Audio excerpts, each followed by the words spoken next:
that about a lot of lyricists? They don't want to say leave it open for interpretation. My interpretation, it's about one specific person. Is there any truth to that, or something you want to comment on? I always write my songs about the relationships that I'm in, or certainly the relationships that I see around me. And this song was definitely about a relationship that I was in. And I think that it's something.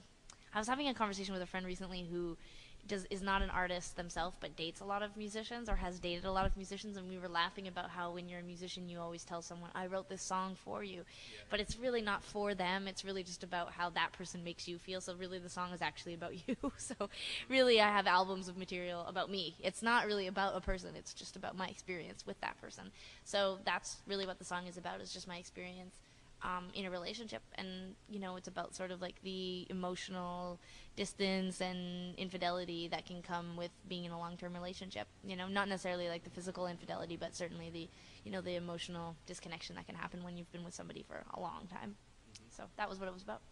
Does that take you, like you guys have written many songs, you ever think 10 years back, maybe this song isn't where I'm at in my life now, but does it take it back to that moment? There are moments on stage for sure where I'll be singing something and have a flash and remember writing it, or remember the moment that inspired the song or whatever. But generally, just like how music can, you can put on back in your head and feel like something. You don't necessarily feel the way Sarah felt when she wrote that song, but you feel something and you connect to it. In a weird way, we're able to do that as musicians too. Like, I wrote The Con about something completely unrelatable to my life at this point, and it's only been a year, but I don't relate to the person I was when I wrote that song. I have to go, yes, I know the feeling. No, it's only been a year, but I don't relate to the person I was when I wrote that song. I can definitely go there every once in a while, but when I'm on stage, I'm singing it from a really different place now, and so it's it remains inspiring. I think the songs that we don't play anymore, musically and thematically, don't connect to us anymore, and that's why we don't play them. And so a lot of times fans will just be like, why don't you play Superstar? There's this one song that Tegan and Sara fans there's a group of them that can't handle the idea that we won't ever play it again. But stylistically, thematically, emotionally, structurally, musically, the whole thing doesn't make any sense to me. And I've sat down so many times I can't even count them now to figure out how to do this song. And I just can't. I just don't connect on any level. And that happens, it's just, sometimes there are just things that you just have to let go of, So a lesson to us all. The two songs we just talked about, Con, Back in Your Head, how were those written? They written kind of the same way, or in your head the hook is just, it's there, and we go all week, boom, boom, boom, we're playing it, in the office, and we're listening to you guys, and I'm like, I can't get that damn song out of my head. So how does that, did you know when you wrote that it's going to make people hum and sing it, or how'd you feel about the song, I guess the question is, when you first wrote it? I remember thinking that the chorus, I always write choruses first, and if the chorus is strong, then I always will move on with writing. Exactly, yeah. If the chorus is good, then you can really start to put together the verses. But yeah, I did know it was really hooky, and I was like, yeah, I do know, yeah, I guess so. No, I started playing it. I actually wrote the ba-bum, ba-bum, ba-bum, ba-bum on bass. And I was like, that's hooky. And then I was like, what is the piano going to do? And I was like, bum, bum, and I made the piano do the same thing. And then I was like, well, what should the vocal do?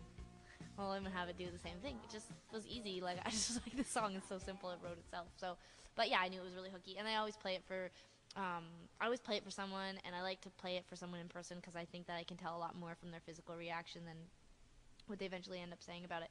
And so when I played it, it didn't even have a verse yet or the bridge, the run, run, run. It just had the I just want back in your head, that part. And it was just instrumentation for a minute until that part came on. And when that part came on, the person that I played it for was they got all smiley and weird, and I was like, okay, so I should keep working on it. Yeah. Yeah. How about the Con? How did that come together for you? The Con, I was actually working on, it was the exact same chord progression, or run, I guess, scale, but backwards. And I recorded it, and then it was more of a sweet, simple song. And I'd been kind of strumming it at Sarah's house. I'd been visiting in Montreal, and there was no response. And I'm like Sarah, I generally look for a response, and there was no response to it. She never mentioned it again. So I went home, I recorded it anyway, and then I got food poisoning.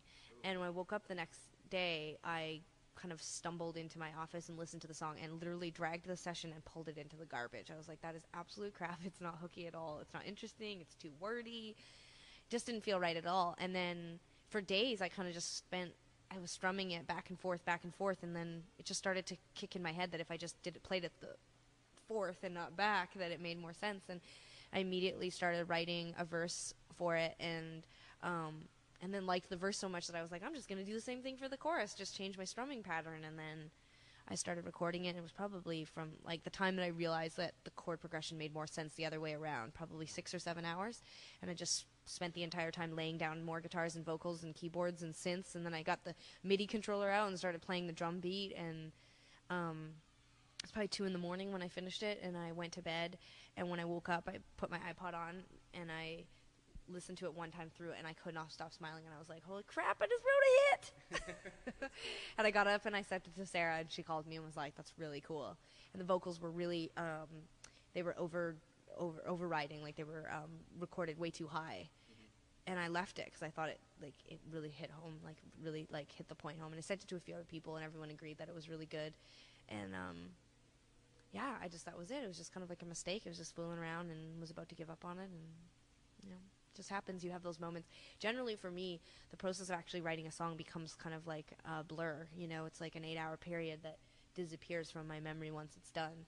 And then I will walk away from something for an hour, 2 hours, a couple days, and then I will listen to it on my iPod, and I will be like, holy crap. Like, you almost forget you've done it, and you're just like, this is really cool. And if I get that feeling, then I'll keep working on it, or I'll send it to Sarah. If I don't get that feeling, like if I'm all like, when's the good part coming, I literally will go to my computer and throw it away.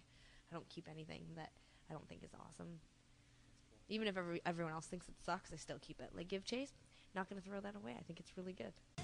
How hard is it for you guys to, like you just said, you're keeping stuff on the flip side of it, you guys come out with songs that I think somewhat are personal, you know, in my opinion. Like, it puts me in this place where I'm like, wow, I feel for what they're going through, kind of. How hard is that to do? Like, almost let go of a part of your life to X amount of people that are going to listen to it. I mean, that's music, that's art, that's every painting and poem and literature, and I mean, everything that people make in this world is personal. I mean, there's almost a part of me that thinks that if you're doing your job, you should be giving something personal to people. You know, a lot of my friends are teachers, and I have friends that are doctors, social workers. I mean, like, everything that they give to these people is personal. You don't necessarily have to let people sort through your underwear drawer, but you can give a piece of yourself to other people to hang on to and reciprocate that energy back and forth in any kind of line of work. And I think that there's something similar about what me and Tegan do. Like, obviously, when I'm writing the song, I'm not thinking about fans. I'm not thinking about bloggers or journalists or whatever. I'm thinking about myself and what's going on for me. And it's a gift to be able to share that with people and have them, you know, process that through their own experiences, what they're going through. It's cool to do it that way. I don't feel like it's too personal. I feel like what we do is vague enough that it's like they can't apply it really to my life. They don't really know me, but you know, but there's still a privacy there for sure, a mystique that, you know, no one has to be a part of. Most lyrics, would you agree, are like kind of to be interpreted by that person anyhow the way they want to? I think that for me, it's like I'm not even thinking about it. I'm just writing lyrics that are applicable to my life, and they're not necessarily a detailed account. So, but it's my life, so I don't need a detailed account. I know what I'm singing about, and that's kind of the joy of music, is that it becomes, you know, something that someone can interpret because it's not, you know, necessarily like a step-by-step account of something that happened. So, yeah. What about yourself? I wholeheartedly agree with that whole analogy, actually. Amazing.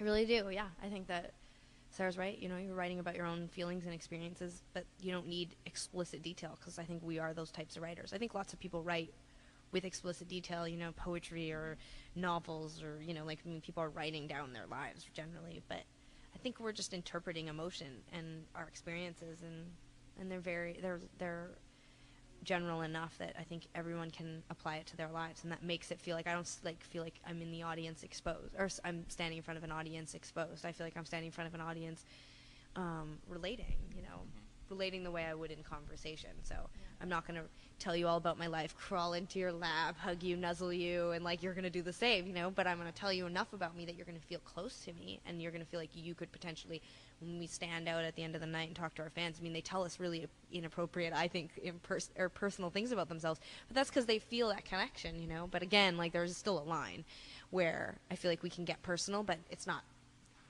uncomfortable, you know. I never stand on stage and think, oh man, I really don't want to play this song because my mom's in the audience. Like, I think my mom can relate to my music just as much as you can, or my friends can, you know.